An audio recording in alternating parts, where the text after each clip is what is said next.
Hello dear students, आज हम लोग बात करने जा रहे हैं रामकृष्ण मुखर्जी का एक टॉपिक इंडियन जॉइंट फैमिली यानी कि भारतीय संयुक्त परिवार। इसके बारे में हम लोग आज डिस्कस करेंगे।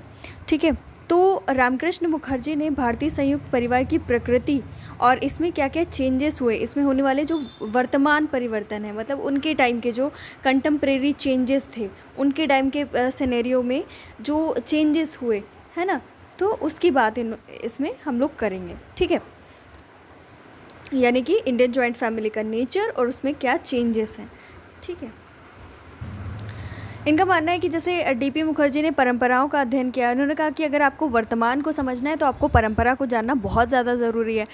याद है ना डीपी मुखर्जी, उन्होंने कहा था ना कि जैसे आपकी ट्रेडिशन है वो ही चेंज हो जाती है और क्या बन जाता है, आधुनिक मॉडर्निटी बन जाती है। ट्रेडिशन ही में ही कुछ इम्पॉर्टेंट चेंजेस होते हैं और वो क्या बन जाता है, फिर मॉडर्न बन जाता है। तो मतलब परंपरा ही मेन होती है, सारे कैरेक्टरिस्टिक्स परंपरा के ही होते हैं, बट उसमें कुछ इंपॉर्टेंट आपकी यूज़फुल चेंजेस हो जाते हैं, जिससे क्या होता है, मॉडर्निटी बन जाती है। तो इसीलिए रामकृष्ण मुखर्जी भी यही मानते हैं, वो भी कहते हैं डीपी मुखर्जी की तरह मैं भी यही मानता हूँ कि अगर आप वर्तमान को समझना चाहते हैं तो आपको ऐतिहासिकता तो जाननी ही पड़ेगी।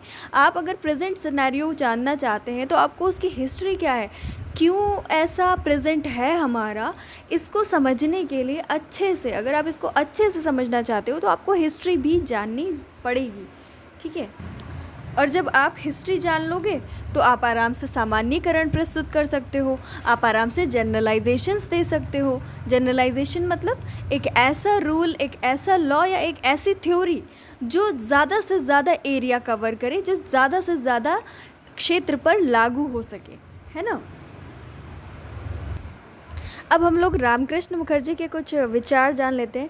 इन्होंने कहा कि भारत में जो लोग रहते हैं, मतलब भारतीयों के जीवन में जो चीज़ें इंटीग्रेशन लाती हैं वो 3 एस्पेक्ट्स हैं, है ना। इंडियंस की लाइफ में इंटीग्रेशन लाने वाले 3 एस्पेक्ट्स हैं, जिसमें पहला है जिसमें एक इंडियन पर्सन का बर्थ होता है ना, जिसमें एक भारतीय का जन्म होता है और वो युवा होता है और उसकी मृत्यु हो जाती है। एक पक्ष ये हो गया, और दूसरा जिसमें उसके नातेदारी संबंध होते हैं, किनशिप रिलेशंस होते हैं, जिसके बीच में वो अपना लाइफ स्पेंड करता है ना। एक एस्पेक्ट, दूसरा एस्पेक्ट ये हो गया। और थर्ड एस्पेक्ट वो हुआ जिसमें क्या होता है, एक इंसान कास्ट से रिलेटेड सारी चीज़ों को फॉलो करता है, उसको फॉलो करना पड़ता है। ठीक है, और उसको सोसाइटी में एक ख़ास स्टेटस मिलता है। ठीक है, तो आपने ये 3 एस्पेक्ट्स देख लिए कि एक इंसान के जो जीवन में एकीकरण लाता है, उसके 3 एस्पेक्ट ये हो गए।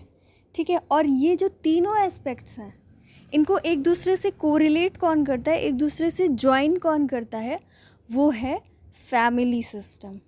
हमारे यहाँ का जो परिवार है, और वो सिस्टम कौन सा है, जॉइंट फैमिली सिस्टम है ना। जो इंडियन जॉइंट फैमिली हमारे यहाँ मिलती है। तो यानी कि इंडिया की अगर आपको सोशल रियलिटी को जानना है तो उसका एक बहुत इम्पॉर्टेंट बेस क्या हो सकता है, हमारे यहाँ की फैमिली सिस्टम जो कि जॉइंट था, है ना। अगर आप इंडियन जॉइंट फैमिली को समझ लोगे तो यहाँ की, हमारे भारत की रियलिटी को आप जान सकते हो।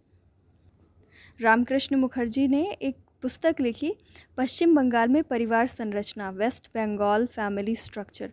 ठीक है, 1977 में इसको लिखा था इन्होंने। तो इसमें इन्होंने अपनी इंडियन जॉइंट फैमिली से रिलेटेड थॉट्स, अपने व्यूज़ हमारे सामने रखे थे।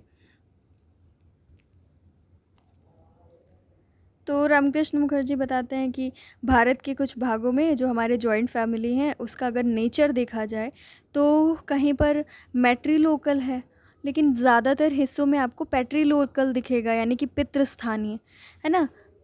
कुछ स्थानों में उन्होंने कहा मातृस्थानीय, और कुछ स्थानों में क्या है, कुछ स्थानों में नहीं, ज़्यादातर स्थानों में पितृस्थानीय यानी कि पैट्रीलोकल है। ठीक है, तो जॉइंट फैमिली में क्या होता है, संयुक्त निवास होता है, यानी कि सारे जो भाई होते हैं वो अपने वाइफ्स को लेकर के, वो अपनी पूरी फैमिली को लेकर के एक ही परिवार में मिल कर के रहते हैं, ठीक है। और इसके अलावा वो उनके बड़ा परिवार होता है जिसमें अलग और सारे नातेदार आते हैं, ठीक है, किन्स आते हैं, ठीक है। और सोसाइटी में उनका एक ख़ास तरीके का नातेदारी संबंध होता है। मतलब आपको किससे कैसे पेश आना है, किसके साथ आप अपना खाना शेयर कर सकते हो, किससे आप मैरिज का रिलेशन स्टैब्लिश कर सकते हो, किससे आप शादी कर सकते हो, है ना। तो इस तरीके से क्या है कि सोसाइटी में एक क्या बना था, एक इंटीग्रेशन बना था, ठीक है, बना हुआ था। और इसके अलावा वो क्या कहते हैं कि एक तरफ हमें इसके जो सदस्य हैं, ठीक है, इन सदस्यों के व्यवहारों और मनोवृत्तियों को जिस चीज़ें प्रभावित करती हैं उन सारी चीज़ों को समझना होगा। और इसमें जो कुछ लोगों को विशेषाधिकार मिले हैं, है ना, और आपस में क्या रिस्पॉन्सिबिलिटीज़ हैं उनको समझना पड़ेगा। समझ रहे हो, विशेषाधिकार मतलब जैसे पैट्रीलोकल फैमिली है तो वहाँ पर मुखिया होगा घर का, वो सब कुछ संभालेगा, वो ही सबके डिसीजंस लेगा, उसको ये विशेष अधिकार मिला हुआ है। और आपस में क्या दायित्व है ना, अगर जैसे भाई है तो क्या करेगा, अर्निंग करके लाएगा, ठीक है। अगर बहनें हैं तो उनकी शादी करनी है, आपको दूसरे घर भेजना है। तो इस तरीके के जो दायित्व होते हैं, और इन सब को मैनेज कौन करेगा, वहाँ का मुखिया। सारे इकोनॉमिक चीज़ों का मैनेजर कौन होगा, वहाँ का जो मुखिया होता है, ठीक है, हेड ऑफ़ द फैमिली। और दूसरी तरफ हमें ये भी समझना होगा कि ये जो सारी व्यवस्था है ना, ये जो पूरी कंडीशन है जॉइंट फैमिली की, है ना, जो सिस्टम है, इसको किस तरीके से सोसाइटी की जो सिचुएशंस है वो इसको अडाप्ट किए हुए हैं, है ना। क्यों इसका विरोध नहीं कर रही हैं, या इसका विरोध हो रहा है तो क्या हो रहा है, वो सब हमें जानना पड़ेगा, है ना। जैसे आज इंडियन जॉइंट फैमिली ख़त्म हो गई है, तो सोसाइटी में कुछ वो जो प्रोसेसेस है ना, जो इसका विरोध कर रही हैं, कुछ सपोर्ट कर रही हैं, या कैसे इसका सपोर्ट हो रहा है, तो वो सारी जो लोगों की माइंडसेट्स हैं, वो सारी चीज़ों को हमें समझना पड़ेगा। तो इस तरीके से क्या होगा, हमें हमारी जॉइंट फैमिली के बारे में पूरी इन्फॉर्मेशन मिल जाएगी। अगर हम इसके इंटरनल स्ट्रक्चर की बात करें तो जो जॉइंट फैमिली है आपका, इसके अगर आंतरिक संरचना की बात करें या इंटरनल स्ट्रक्चर की बात करें तो इसमें हम क्या कहेंगे कि इसमें एक रूल होता है कि जो जो सदस्य कुछ आजीविका उपार्जित कर रहे हैं ना, कोई कमाने जा रहे हैं, मान लो एक फैमिली में 4 भाई हैं, तो अगर 4 में से 2 कमा रहे हैं तो 2 का दायित्व है कि वो बाकी जो 2 बचे हैं, वो जो नहीं कमा पा रहे, उनके सारे खर्चों को उठाएं, मतलब उनके दायित्वों का, उनकी रिस्पॉन्सिबिलिटी लें, ठीक है। तो इस तरीके से एक तरीके से आप कहोगे इसे पैरासाइट एग्जिस्टेंस बनाए रखने में योगदान देते हैं। मतलब वो जो 2 भाई हैं जो नहीं कमा रहे हैं, वो उनके ऊपर परजीवी की तरह है ना, परजीवी अस्तित्व, कि उसके ऊपर वो लोग डिपेंडेंट हैं। तो ये जॉइंट फैमिली में एक ये चीज़ है, ठीक है। इसके अलावा संयुक्त परिवार में ऐसी भावनाएं विकसित हो जाती हैं, है ना, एक दूसरे के लिए ऐसी फीलिंग्स डेवलप हो जाती हैं जिससे क्या होता है, फैमिली के मेंबर्स अपनी फैमिली को छोड़ करके नहीं जाते हैं, मतलब न्यूक्लियर रहने के लिए नहीं जाते। जॉइंट फैमिली में ऐसी फीलिंग्स का डेवलपमेंट होता है। फिर रामकृष्ण मुखर्जी कहते हैं कि जबकि वर्तमान समय में ज़्यादातर लोग अब क्या सोचने लगे हैं कि आर्थिक और सामाजिक अगर आपको विकास करना है, अपना इकोनॉमिकल और सोशल डेवलपमेंट करना है, तो आपको स्थानीय गतिशीलता तो करनी ही पड़ेगी। यानी कि आपको अपना परिवार छोड़ करके जाना तो एक मतलब मजबूरी है, एक ज़रूरी चीज़ है, ठीक है।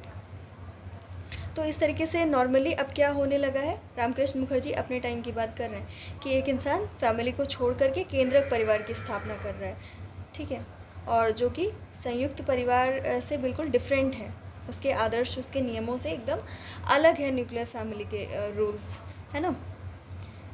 तो इसके अलावा मुखर्जी ने जॉइंट फैमिली की स्टडी करते हुए इस फैक्ट पर भी अपना प्रकाश डाला है कि जनसंख्या में वृद्धि होती है, ठीक है। और वर्तमान समाज की अगर बात करें तो यहाँ पर ज़रूरत है कि हमारी जनसंख्या पर नियंत्रण लगाया जा सके। जो आपका संयुक्त परिवार है, यहाँ की विशेषताएं और यहाँ की जो वैचारिकी, यहाँ की जो आइडियोलॉजी है, ठीक है, उसमें जो है नियोजित विकास या प्लान्ड डेवलपमेंट के बारे में बात करना बहुत ही ज़्यादा मुश्किल है, क्योंकि यहाँ के लोग बहुत ज़्यादा ट्रेडिशनल हैं और वो कहते हैं कि लेकिन हम ये नहीं कह रहे हैं कि जॉइंट फैमिली ख़राब है या न्यूक्लियर फैमिली ख़राब है, ठीक है, बल्कि हमें इस फैमिली सिस्टम को एक यूज़फुल सिस्टम की तरह हमें सिर्फ एक्सेप्ट करना है, ठीक है, क्योंकि हम यहाँ पर क्या पढ़ने के लिए आए हैं, जो चेंजेस हैं फैमिली के, ठीक है, और इंडियन जॉइंट फैमिली कैसी है उसको जानने के लिए आए हैं, ठीक है। उन्होंने कहा कि जो भारतीय परिवार है वो लंबे समय से जाति संस्तरण पर आधारित रहा, मतलब कास्ट हायरार्की को वो फॉलो करते हुए आ रहा था, ठीक है। संयुक्त परिवार एक ऐसा माध्यम माना जा सकता है जिसने क्या किया, परंपरा के रूप में जाति से संबंधित आदर्शों, प्रतिमानों और सामूहिकता की भावना में वृद्धि करने का प्रयत्न किया। मतलब जो जॉइंट फैमिली होती थी वो बड़ी बड़ी होती थी और वहाँ पे क्या होता था, कास्ट से रिलेटेड अगर आप रूल्स नहीं मानते हो, उसके अलग जाने का कोशिश भी करते हो तो क्या होता है, सबसे पहले आप पे कंट्रोल कौन करता है, आपका परिवार करता है, ठीक है। इसके अलावा पवित्रता और अपवित्रता से संबंधित आपके अंदर भावनाएं डेवलप की जाती हैं परिवार के अंदर ही, ठीक है। परिवार ही इन सारी चीज़ों का मेन रीज़न होता है, वो ही ये सारी चीज़ें आपके अंदर डालता है, आपके आगे वाली जनरेशन आती है फिर उसके अंदर भी डालता है, उनको बताता है कि किससे आपको खाना खाना है, कौन सी कास्ट है जो पवित्र है, किसका आप खाना ग्रहण कर सकते हो, ये सारी चीज़ें कौन बताता है, इंडियन जॉइंट फैमिली ही बताती थी। लेकिन मुखर्जी साहब में ये भी कहते हैं कि आज जो डेवलप्ड सोसाइटी है, आज जो विकास हो रहा है, यहाँ पर इन सब बातों का लेकिन कोई भी वजूद नहीं रह गया है या कोई भी इम्पोर्टेंस नहीं रह गई है। वजूद तो है अभी, है ना, ये नहीं कह सकते हम पूरी तरीके से इतने ज़्यादा मॉडर्न हो गए कि ये सारी चीज़ें नहीं मान रहे, अभी भी ये सारी चीज़ें हैं, लेकिन अब इन सारी चीज़ों का जो महत्व है वो कम हो गया है, ठीक है। मुखर्जी कहते हैं कि अगर जो आपका फैमिली है, इंडियन जॉइंट फैमिली है, अगर वो कास्ट को बढ़ावा देता है, ठीक है, जाति अभिमुखन उसमें पाया जाता है या कास्ट ओरिएंटेशन उसमें पाया जाता है, ये एक उसकी नेगेटिव एस्पेक्ट है, लेकिन उसका एक पॉजिटिव एस्पेक्ट भी हम नज़रअंदाज नहीं कर सकते, क्या, जो कि कम्युनिटी डेवलपमेंट को बढ़ावा देता है ना। आप जानते हो कितने बड़े बड़े परिवार होते हैं, कितने बड़े कुटुंब हो जाते हैं, है ना, कितना लंबा रिश्ता लोग जोड़ते हैं कि ये हमारे क्या कहते हैं, बड़ी, मैं अभी नहीं बता सकती, चलो, मतलब बहुत लंबे लंबे रिश्ते होते हैं और लोगों में आपस में बड़ा प्यार होता है, इतने दूर के रिश्ते होते हैं फिर भी लोगों में इतना ज़्यादा प्यार होता है, वो इंडियन जॉइंट फैमिली की खासियत है। जो जॉइंट फैमिली होता है वो लोगों के फ्यूचर को क्या करता है, प्रोटेक्ट करता है, लोगों को इमोशनल सिक्योरिटी देता है ना, कि लोगों का फ्यूचर भी, मतलब चलो आप कुछ नहीं कर पा रहे हो, बाकी लोग करेंगे, आपका मुखिया आपको संभालेगा, तो इस तरीके की प्रोटेक्शन वाली बातें भी होती हैं। हर एक इंसान अपनी मर्ज़ी से, कोई भी, मतलब मर्ज़ी से नहीं, मतलब अपने हिसाब से काम कर सकता है, मर्ज़ी तो वहाँ पे मुखिया की चलती है, बट फिर भी एक सिक्योरिटी होती है और साथ में आपस में जो प्यार, कम्युनिटी सेंटिमेंट्स, है ना, एक दूसरे की केयर करने वाली फीलिंग्स, ये सारी चीज़ों को कौन बढ़ाता है, जो आपकी इंडियन जॉइंट फैमिली होते हैं, ठीक है। और इमोशनल सिक्योरिटी मतलब जो एक इंसान बड़ी फैमिली में रहता है, बहुत सारे लोग रहते हैं उसको सपोर्ट करने के लिए, है ना, तो वो कभी भी अकेलापन नहीं महसूस करता जैसे कि न्यूक्लियर फैमिली में होता है। तो आप देख रहे हो कैसे जो आपके रामकृष्ण मुखर्जी जी हैं, तो वो क्या कर रहे हैं, मतलब इनका बेसिकली ये मानना है, जिस पे वो बहुत ज़्यादा ज़ोर दे रहे हैं कि जो हमारा भारतीय संयुक्त परिवार है ये हमारी सोसाइटी के इंटीग्रेशन का एक मेन बेस है, हमारे समाज के एकीकरण का एक प्रमुख आधार है। फिर उसके बाद जो आपके मुखर्जी हैं ये जो फैमिली है उसमें कुछ चेंजेस के बारे में भी बात करते हैं, ठीक है। भारत में स्वतंत्रता के बाद ग्रामीण और नगरीय दोनों क्षेत्रों से संबंधित सर्वेक्षणों को स्पष्ट करते हैं और यहाँ की परंपरागत सामाजिक व्यवस्था के एक विशेष प्रतिमान के रूप में संयुक्त परिवार जो था उसमें क्या कहते हैं कि अब विश्वास की कमी हो रही है ना। लोग कम्युनिटी सेंटिमेंट्स के बारे में मैं अभी बात कर रही थी, ठीक है। उन्होंने कहा ये पहले पाया जाता था, ये चीज़ें होती थी, मतलब ये एक मेन जगह थी जहाँ पर ये सारी चीज़ों का डेवलपमेंट होता था।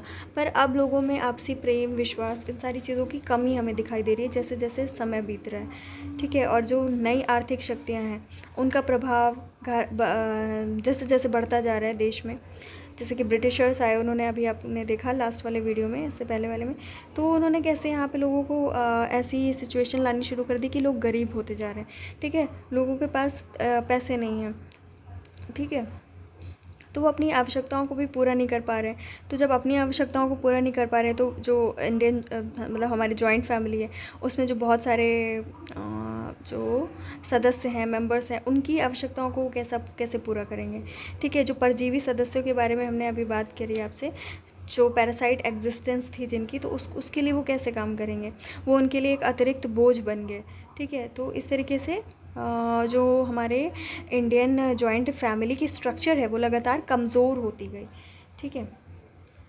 इसके अलावा वो किसकी बात करते हैं कि एक और बहुत बड़ा चेंज जो हमें देखने को मिल रहा है कि लोग न्यूक्लियर फैमिली की स्थापना कर रहे हैं लगातार। जैसे जैसे परिवहन के नए साधन आ रहे हैं, मीन्स ऑफ ट्रांसपोर्टेशन जैसे जैसे बढ़ते जा रहे हैं, तो उसकी वजह से क्या हो रहा है, स्थानीय गतिशीलता बढ़ जा रही है। लोग अपनी जगह से दूसरी जगह क्या कर रहे हैं, जाने लग रहे हैं, ठीक है, माइग्रेट हो रहे हैं। तो इस तरीके से क्या हो रहा है, लोग अपने जॉइंट फैमिली से निकल कर बाहर दूसरी जगह पे बस जा रहे हैं काम करने के लिए, ठीक है। तो इस तरीके से क्या है, न्यूक्लियर फैमिली बहुत ज़्यादा बढ़ रही हैं। तो जो हमें बाद में जब फ्रीडम मिली उसके बाद जो फैमिली प्लानिंग का जो प्रोग्राम है वो क्या हुआ, वो मतलब सरकार ने चलाना शुरू किया कि भाई लोगों को फैमिली प्लानिंग के बारे में हमें जागरूक करना चाहिए। तो इसमें हेल्प भी बहुत ज़्यादा, इसके डेवलपमेंट में हेल्प भी किसने की, सबसे ज़्यादा न्यूक्लियर फैमिलीज़ ने की, है ना। न्यूक्लियर फैमिलीज़ में इन सारी चीज़ों को बहुत ज़्यादा आप देख सकते हो, मतलब प्रभावी ढंग से लोगों ने क्या किया, स्वीकार किया। लेकिन ऐसा भी नहीं है कि किसी ने अपनी अगर जो मेन फैमिली है वहाँ से अगर वो चले गए हैं, ठीक है, उसको उन्होंने छोड़ दिया है, तो इसका मतलब ये नहीं कि वो उससे पूरी तरीके से कट गए हैं, है ना। मुखर्जी ये भी कहते हैं कि वो उससे पूरी तरीके से कटे नहीं हैं। तो इसीलिए हम उसको पूरी तरीके से ये नहीं कह सकते कि न्यूक्लियर फैमिली, ऐसा नहीं कि वो लोग कभी उनसे मिलने नहीं जा रहे हैं, उनकी कोई हेल्प नहीं कर रहे हैं। इसीलिए उन्होंने रामकृष्ण मुखर्जी ने इस तरीके की फैमिलीज़ को क्या कहा, क्वासी जॉइंट फैमिली, अर्ध संयुक्त परिवार, मतलब वो अभी भी जुड़े हुए हैं। आपको बाहर से तो वो केंद्रक दिख रहे हैं, बाहर से तो न्यूक्लियर फैमिली दिख रहे हैं, बट अगर आप इसकी आंतरिक संरचना को देखो, इंटरनल स्ट्रक्चर को देखो, तो ये एक्चुअली में जॉइंट है, अभी भी जॉइंट है, बट दिखाई नहीं दे रहे। इसीलिए इसे क्या उन्होंने कहा, क्वासी जॉइंट फैमिली या अर्ध संयुक्त परिवार, ठीक है। और साथ में आप जानते हो जैसे जैसे समय बीतता जा रहा है, नातेदारी संबंधों के प्रभाव में भी कमी आ रही है, किनशिप रिलेशंस का जो इन्फ्लुएंस है वो लोगों पर से कम हो रहा है, ठीक है। ये तो आप खुद ही समझ सकते हो। और धार्मिक दायित्वों के प्रति उदासीनता बढ़ती जा रही है, लोग रिलीजियस ड्यूटी को फॉलो करना उतना ज़्यादा इम्पॉर्टेंट नहीं समझते, ठीक है। तो इस तरीके से, और सदस्यों के जो सदस्य जो मतलब बहुत एक फैमिली में, मतलब मान लीजिए भाई हैं, 2 भाई हैं, तो अभी तक क्या था, जब जॉइंट फैमिली थी तो दोनों के स्टेटस आपको एक जैसे दिखते थे। बट अब क्या हो रहा है, जो ज़्यादा डेवलप कर गया, जिसने ज़्यादा अपना प्रोग्रेस कर ली, तो वो क्या है, वो बड़ा अमीर बन गया, दूसरा क्या है, अभी भी गरीब है। तो इस तरीके से होमोजेनिटी देखने को नहीं मिल रही है, ठीक है। फिर उनसे उनसे जो रिलेशंस हैं वो भी अलग हो जा रहे हैं। तो इस तरीके के कुछ चेंजेस को भी रामकृष्ण मुखर्जी बताते हैं, ठीक है। तो आप फिर पूरी तरीके से यही कह सकते हैं, जितने भी चेंजेस हुए हैं वो किस लिए हुए हैं। हाँ, तो जॉइंट फैमिली में जो भी चेंजेस हुए वो इसीलिए हुए क्योंकि प्रोडक्शन बदल गया है ना, लोगों के जो आजीविका के साधन थे वो भी बदल गए, उसको कैसे आपको अपना अर्निंग करना है, वो सारी चीज़ें चेंज हो गई, तो जॉइंट फैमिली का नेचर भी चेंज हो गया। ठीक है, बहुत सारी अच्छी चीज़ें भी हुई और बहुत सारी प्रॉब्लम्स भी हमारे सामने आई। ठीक है, तो इस तरीके से, लेकिन हम ये कह सकते हैं कि वो अभी भी अपनी पहले वाली फैमिली से जुड़े रहते, तो हम इसे क्वासी जॉइंट फैमिली कहेंगे। तो भारत की परंपरागत संयुक्त परिवार व्यवस्था ने केवल एक नया रूप नहीं ग्रहण किया है, बल्कि इसमें जो फंक्शंस हैं, जो सेंटिमेंट के बेस पर थे, वो फंक्शंस अभी भी बरकरार हैं। मतलब लोग अभी भी जुड़े हुए हैं, अभी भी फंक्शनिंग वही जॉइंट फैमिली वाली होती है, लोग एक दूसरे की हेल्प करते हैं। ठीक है, तो आप लोग बुक पढ़िएगा। ठीक है, आज के लिए इतना ही। क्वेश्चंस आपको जल्दी ही प्रोवाइड होंगे।